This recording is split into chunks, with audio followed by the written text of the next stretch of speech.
Hello, everyone. Today I'm going to show you a study hack that I use when I'm learning new material. So first we're going to handwrite our notes. And I will get to why that's important in a minute, but I want to show you the whole process first. And yes, I am trying to keep the textbook out of the camera. Obviously, textbooks are copyrighted and I want to be respectful to the authors and publishers. So instead, I'm going to use a made-up textbook section to demonstrate this process.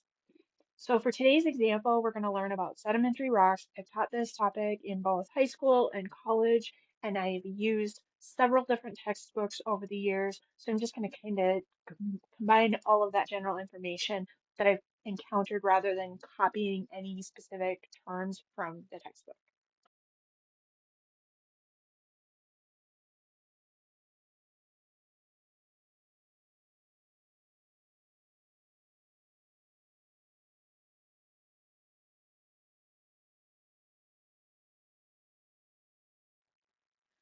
I'm going to start by skimming the textbook section and writing down what I see.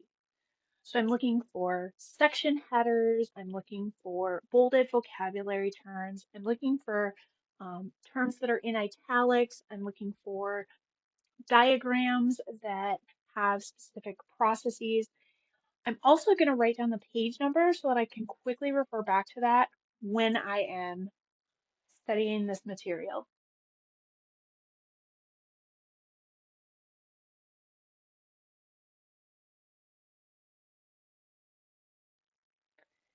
So at this point, if I'm learning new material, I'm not going to know what everything means, and that's okay. So I'm just going to write it down. So I'm going to skim through it really quick, write down anything that I am seeing. I'm not trying to create beautiful notes. I'm simply looking for something that the textbook is highlighting that the textbook authors and publishers think is important. So for this example, I'm seeing that there are three different types of sedimentary rocks, and I'm going to write those down. And then I can see that within the clastic sedimentary rocks, if I look at that heading, there's some stuff that's italicized. So we've got some weathering, erosion, deposition. And after the deposition process, it looks like lithification is also one of the processes. And you can see that my notes are getting pretty messy here, but the idea is to just write down these ideas. Now, as I get to the lithification process, I can see that there's a diagram in the textbook that shows that, and I'm just going to make a quick picture in my notes because that may be something that is important.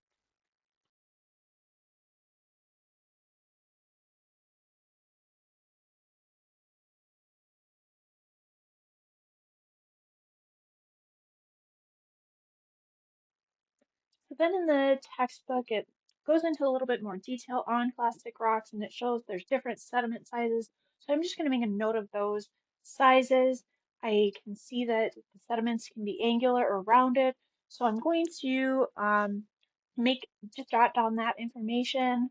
It says something about the sediments being mature. I might not necessarily understand what that means yet, but I'm going to write it down because it looks like it might be important.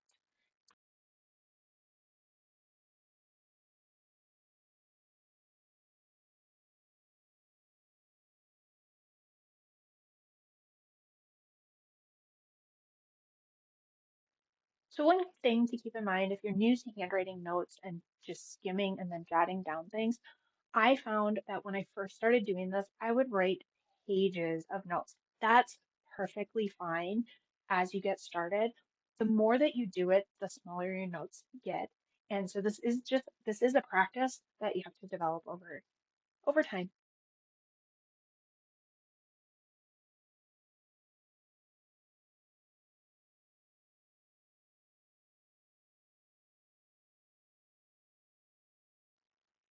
Now, as I flip the page in the textbook, I can see that it's listing individual rocks for biochemical and organic rocks.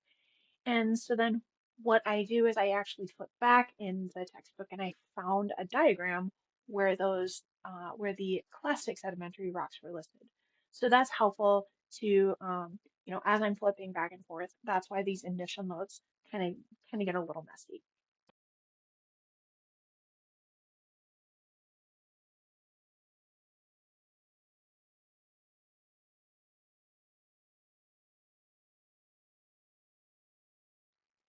So the next step, if you are in a lecture class, is to watch the lecture with these notes by it.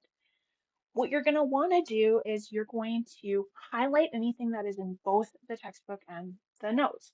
And so you can quickly just highlight it. You've already written that material, you know what page number it is. It's actually really easy to refer back to.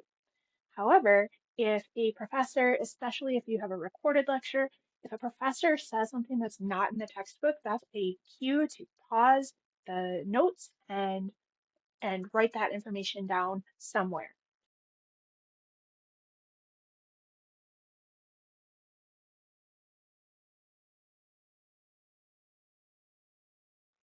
So in this example, I write down that your skimming should only take about 10 to 30 minutes.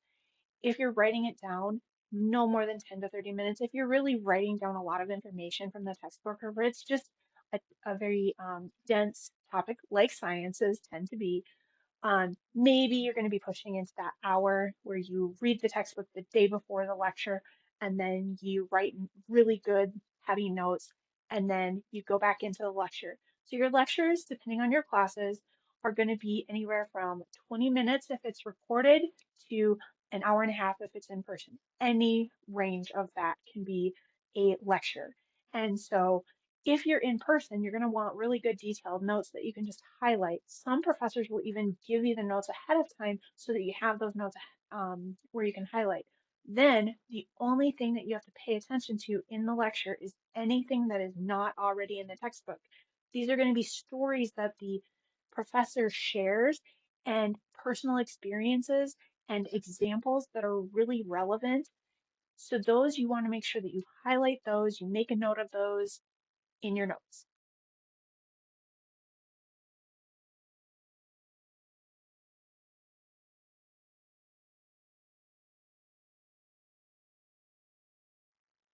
So now if you look at my notes, you can see they are an absolute hot mess. These are not going to be helpful for studying for a quiz or a test or for referring back to. So then the next step is to rewrite your notes. Now, I will point out that rewriting your notes can be done typing. I just prefer handwriting, but the rewritten notes, those are going to be where you would want to possibly type them up. So I'm still going to title it with my sedimentary rocks thing, but then I'm just going to go right into the information. I'm not going to talk about the page numbers. I already know where that is. I can refer back to that.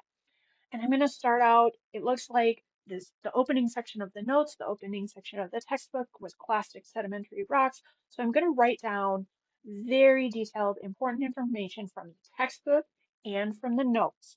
So I might write something like the actual definition of the sedimentary rocks or my interpretation of the definition when combining the textbook and the notes.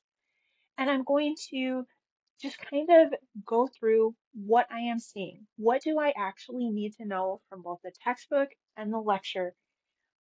Maybe the next thing I see that was in both was the gravel, sand, silt, and clay, so the sizes of the sediments, and then maybe the individual rocks themselves. That is something where, you know, maybe I had trouble understanding it when I read the textbook. I kind of didn't understand it when the professor gave their lecture, and even went to their office hours, and I still quite not sure on it. I'm gonna maybe put a star by that because it's something I'm gonna really need to understand later.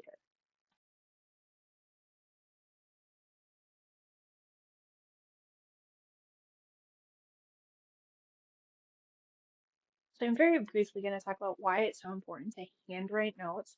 We live today in a world of instant gratification, meaning if I want to know something, I can instantly look it up on Wikipedia. I don't ever have to actually memorize or learn or take in that information. I just know that it's always available to me. And so the action of handwriting notes and focusing incredibly intently on doing one task is really helpful for building some of those focusing and memorizing skills, which are helpful just in life.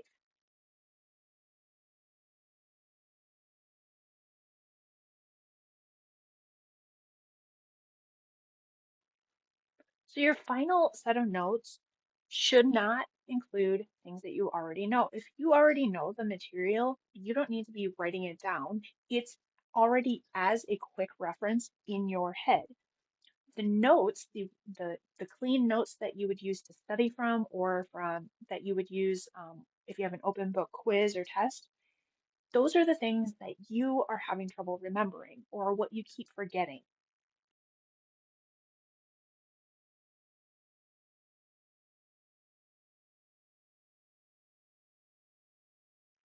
So when you're finished doing all of your notes, you're going to want to go back in and highlight things that were important. So they were talked about in the lecture and in the textbook. You might want to put a star by it. If it's something that the professor emphasized, but it wasn't in the textbook, maybe you want to underline that. Or if it's just something that you really struggle with, put a star by it. That's how this becomes a study tool.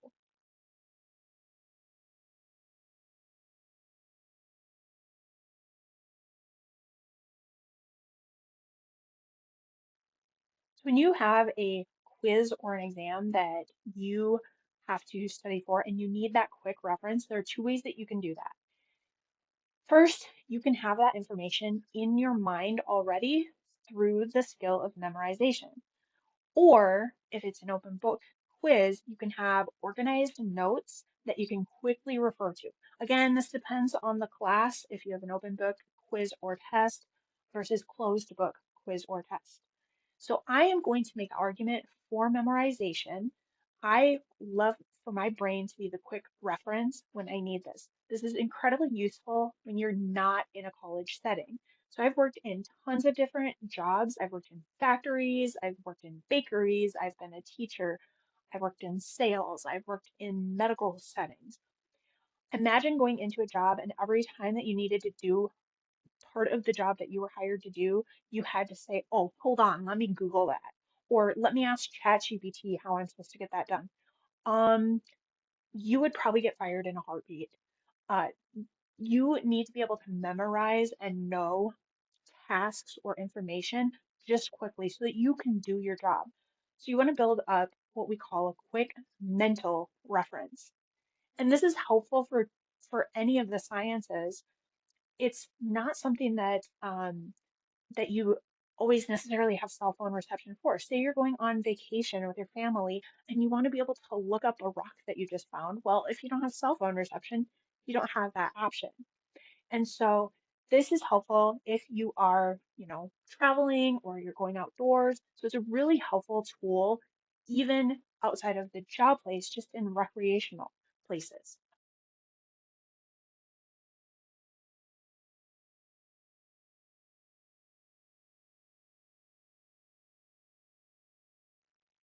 So I'm going to pick on specifically the North Shore of Minnesota. A lot of people travel there, and a ton of people have childhood memories of looking for agates. And so being able to have that quick reference of what is an agate, how did it form, how did it get to the North Shore, these are actually fun facts to just know off the top of your head for when you are traveling. So maybe your family did it when you were a kid and you want to continue that tradition with your kids. So, like, this is not just for school and for getting a job, this is also for developing your hobbies and interests.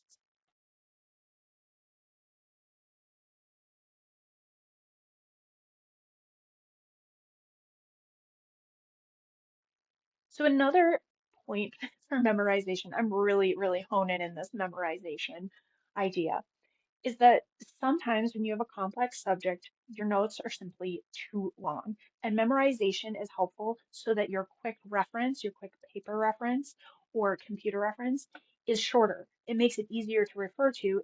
So rather than rewriting pages and pages of notes, we're going to memorize more of them and write less.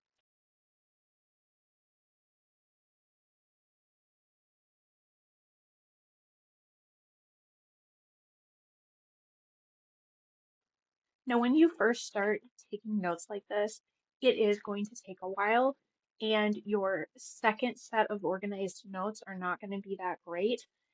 But as you develop this skill, you will notice that you start to condense your ideas into shorter phrases. You start memorizing things, and your notes become shorter and shorter.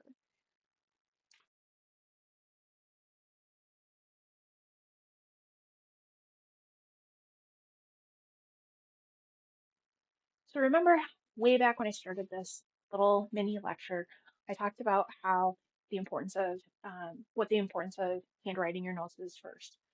What happens often when we use word processors is that we will make the notes clean right away, and then we don't have that opportunity to go back and review them.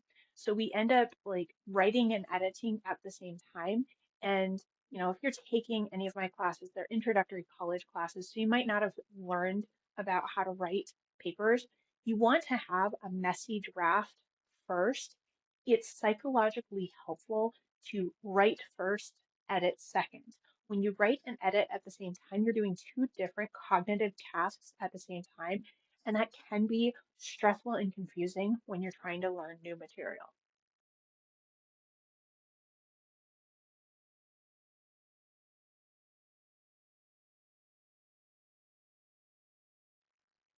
Hopefully, this information was helpful. Please remember to like and subscribe. And if you have any other questions on studying various materials, please let me know and I will make a video for you. Have a great rest of your day.